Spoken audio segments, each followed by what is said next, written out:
نحمدہ و نصلی علی رسولہ الکریم اما بعد فاعوذ باللہ من الشیطان الرجیم بسم اللہ الرحمن الرحیم حاضرین و سامعین السلام علیکم ورحمۃ اللہ وبرکاتہ۔ وعلیکم السلام۔ الحمدللہ حج کی ادائیگی کے بعد ایک دفعہ پھر حاضر خدمت ہیں۔ اللہ کا لاکھ لاکھ شکر ہے جس نے ہمیں حج وہاں پر بیت اللہ شریف کروایا اور ہمیں واپس آپ کے درمیان پھر اللہ تعالیٰ لے آیا ہے۔ انشاءاللہ العزیز ہمارا سلسلہ پھر سے وہیں سے شروع ہو جائے گا۔ اب آپ اپنے سوالات ہمیں پوچھ سکتے ہیں اور مولانا انشاءاللہ العزیز اس کے جواب دیں گے۔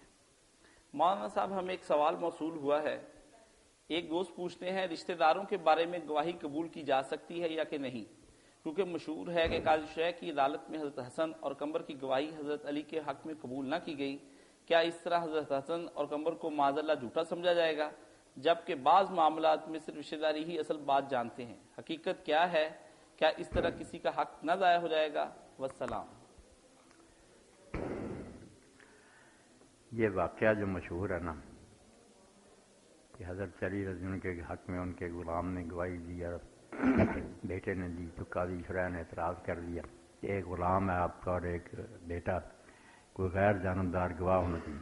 یہ واقعہ بذات خود صحیح نہیں، اس کی سند نہیں درست ہے۔ حضرت علی رضی اللہ عنہ کا جو موقف ہے نا ابن قیم نے اعلام المکن میں وہ خود قائل تھے کہ بیٹے کے حق میں بھی باپ گواہی دے سکتا، باپ کے حق میں بیٹا دے سکتا، یہ کوئی بات نہیں۔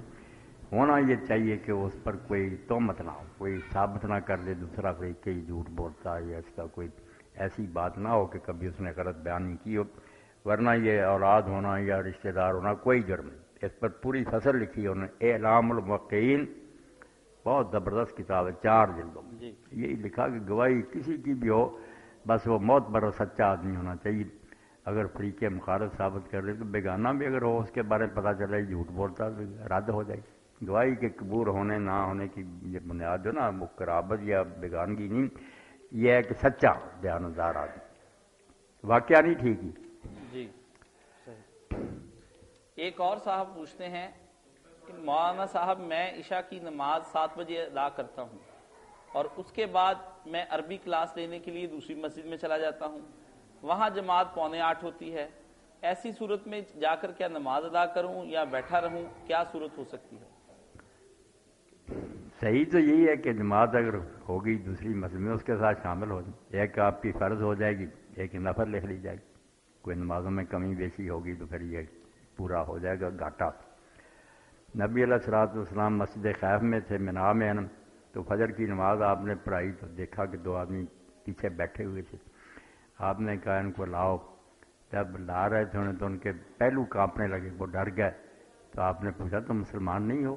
کہنے لگے ہاں، تو نماز نہیں ہمارے ساتھ پڑھی؟ وہ کہنے لگے ہم نے اپنے خیموں میں پڑھ لی تھی یہ سمجھ کر کے نماز ہو چکی ہوگی، مگر آئے ہیں تو ابھی ہو رہی تھی، ہم نہیں شامل ہوئے۔ تو آپ نے فرمایا کوئی آدمی یہ نہ کہا کہ میں نے نماز پڑھ لی ہے، بے شک پڑھ لی ہو، مگر کسی جگہ جماعت کھڑی ہو جائے تو وہ اس کے ساتھ شامل ہو، ایک اس کے لیے مکتوبہ ہوگی فرض، ایک نافلہ ہو جائے گی، بہانہ نہیں بنا سکتے خواہ مخواہ پیچھے بیٹھا رہے، شامل ہونا چاہیے۔ اب حضرت معاذ ابن جبل رضی اللہ تعالیٰ بہت عالم صحابی ہیں، وہ نبی علیہ السلام کے پیچھے عشاء کی نماز پڑھتے تھے مقتدی بن کر، اور اپنے محلے میں جا کر پھر امام بن کر وہی پڑھاتے تھے، یہاں مقتدی بن کر پڑھ کے گئے، وہاں پھر امام بن کر وہی عشاء کی نماز جماعت کراتے تھے۔ سب ٹھیک ہے، کوئی بات نہیں، نماز پڑھنی چاہیے۔ یو کے سے ایک دوست پوچھتے ہیں مولانا صاحب آپ کی خدمت میں سلام۔ وعلیکم السلام ورحمۃ اللہ۔ میں ڈیلی آپ کے خطبات سنتا رہتا ہوں، آپ نے خطبہ دیا اس میں بتایا کہ مسلمان بھائی یا بہن جب ایک دوسرے سے زیادتی یا ان کی حق تلفی کے مرتکب ہو جاتے ہیں تو قیامت کے دن اللہ تعالیٰ جب وہ معافی بھی مانگ لیتے ہیں تو بعد میں جس شخص کا حق تھا اس کے بارے میں اللہ تعالیٰ قیامت کے دن کھڑے اس کے بارے میں کہیں گے کہ تم یہ محلات لے لو اور اس آدمی کو چھوڑ دو جس نے مجھ سے توبہ کی۔ یہ بات تو درست ہے، سمجھ میں بھی آتی ہے، لیکن اگر وہی ظلم و زیادتی اس نے کسی غیر مسلم کے ساتھ کی ہے تو ایسی صورت میں اللہ تعالیٰ کیا معاملہ فرمائیں گے اس کے ساتھ؟ زیادتی کسی کے ساتھ بھی ہو نا، ظلم یہ اجازت نہیں، مسلم ہے یا غیر مسلم وہ تو الگ معاملہ، مگر کسی کے ساتھ بھی ایسا ظلم کیا جائے تو بھگتنا پڑے گا نا، پھر بہت برا حال ہوگا اس مسلمان کو، سزا تو ملے گی۔ اس کے ساتھ جو زیادتی کی اس کے بدلہ میں جہنم جائے گا، اور جب تک سزا نہ مجھے جان نہیں چھوٹے گی۔ غیر مسلم سے یا معافی لے یا اس کا حق ادا کرے، ورنہ سزا ہوگی۔ مولانا صاحب، قرآن کریم میں ہم پڑھتے ہیں کہ اللہ تعالیٰ نے اپنے نام کے ساتھ رحمان کا جو کافروں کے بارے میں جو نہیں بات، مسلمانوں کے بارے میں یہ بھی بڑی خطرے کی بات ہے نا، کہ جب پیش ہوں گے ایسے لوگ جن کے ساتھ ظلم ہوا ہوگا تو اللہ تعالیٰ پھر اس طرح انصاف کرے، پتہ تو کچھ نہیں نہ ہوگا کسی کے کہ وہ دے سکے، تو کہا جائے گا اس کی نیکیاں لے لو پھر۔ تو اس وقت پھر نا نبی علیہ السلام بھی بہت روئے اور صحابہ بھی، کہ جب ایک ایک نیکی کو ترس رہے ہوں گے لوگ، کب چھوڑیں گے نیکی؟ لے جائیں گے، نیکیاں ختم ہو جائیں گی تو ان کے گناہ اٹھا کر ان پر ڈال دیے جائیں گے۔ یہ ظالم جو نا بہت برا حشر ان کا ہوگا، اس لیے دنیا میں ظلم سے جان چھڑا لیں گے۔ جس کے ساتھ زیادتی ہوئی نا معافی مانگ لے، اس کا حق دے دے، اور بہت معاملہ خطرناک ہے۔ ٹھیک۔ دوسری بات مولانا صاحب، یہ قرآن کریم میں اللہ تعالیٰ کی ایک صفت رحمان بیان ہوئی ہے۔ کفار رحمان صفت سے بہت چڑھتے تھے، جبکہ رحمان کا لفظ تو پورے کے پورے دیان عالم کے اندر اللہ تعالیٰ کی جو رحمت، کسی طریقے سے بھی وہ خدا کو تسلیم کرتا ہے تو رحمت کی بنا پر ہی تسلیم کرتا ہے، اس سے معافیاں مانگتے ہیں، اس کے سامنے گڑ گڑاتے ہیں، مانگتے ہیں۔ تو رحمان صفت سے وہ کیوں چڑھتے تھے؟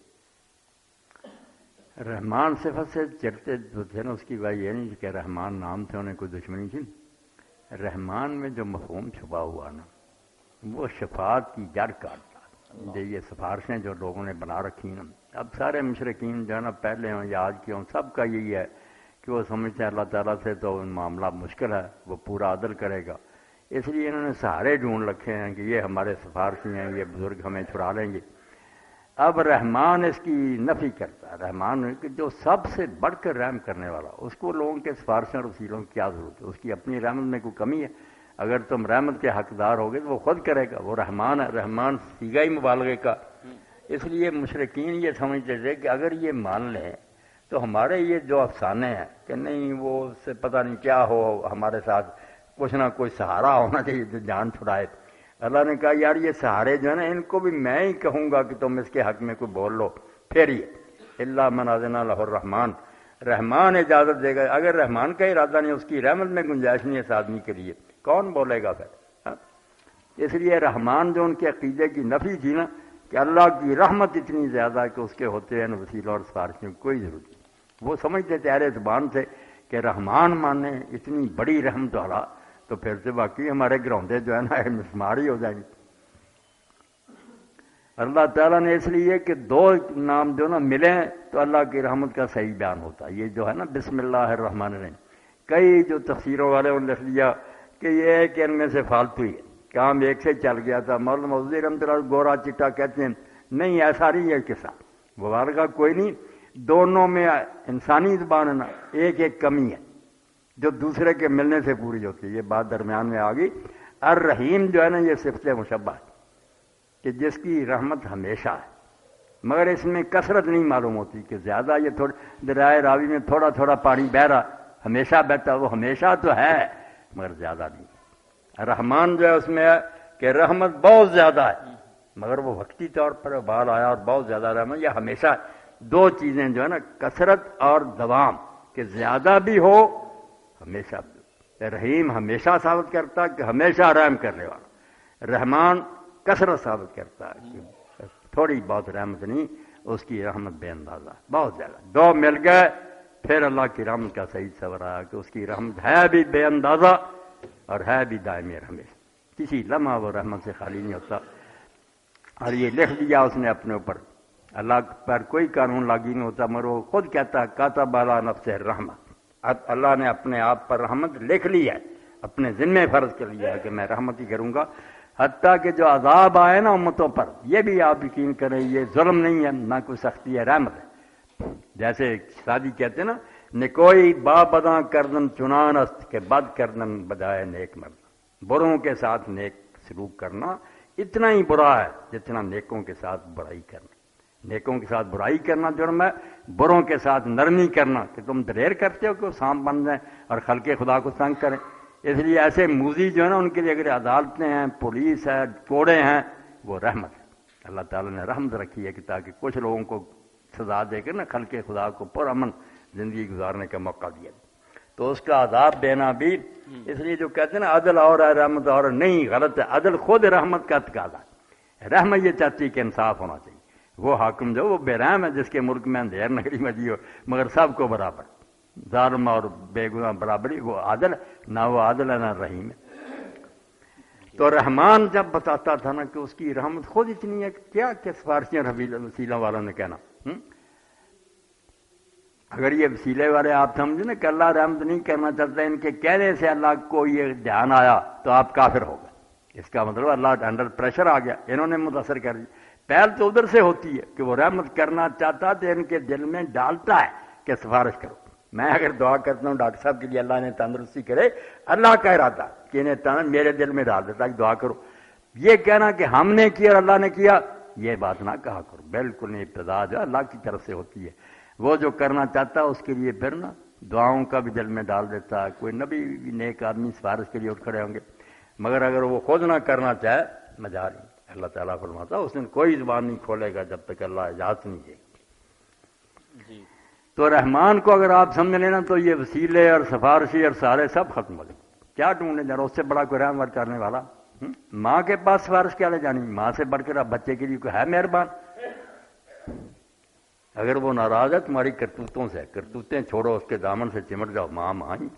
واہ ماشاء اللہ. ایک ساتھی مولانا صاحب لاہور سے تشریف لائے ہیں، وہ بتاتے ہیں کہ ان کی 11 سال قبل شادی ہوئی اور آج تک اولاد سے محروم، لیکن میرے ایک لے پالک بیٹی اور ایک لے پالک بیٹا جو میرے ساتھ آئے ہوئے ہیں، میں نے لا علمی کی وجہ سے ان دونوں کے نام کے ساتھ اپنی ولدیت لکھ دی. اس کے متعلق مجھے اب کیا کرنا چاہیے؟ اگر میں ولدیت تبدیل بھی کر دوں تو میرے ترکے میں ان کا حصہ ہوگا یا نہیں؟ ولدیت تو تبدیل کرانا آپ پر لازم ہے، فرض ہے. بالکل یہ غلطی جو ہے اس کی اصلاح کریں. وہ آپ کے بیٹے بیٹی نہیں، کیوں آپ نے اپنے نام پر لکھے ہیں؟ غلطی ہوگی تو کاغذات میں اندراج صحیح کرائیں. جن کے ہیں بچے بچیاں ان کو کرائیں. آپ نے پالا، محبت کی رکھے، بسم اللہ، بہت اچھی بات ہے. باقی ترکے میں ان کا نا جائیداد میں کوئی حصہ نہیں.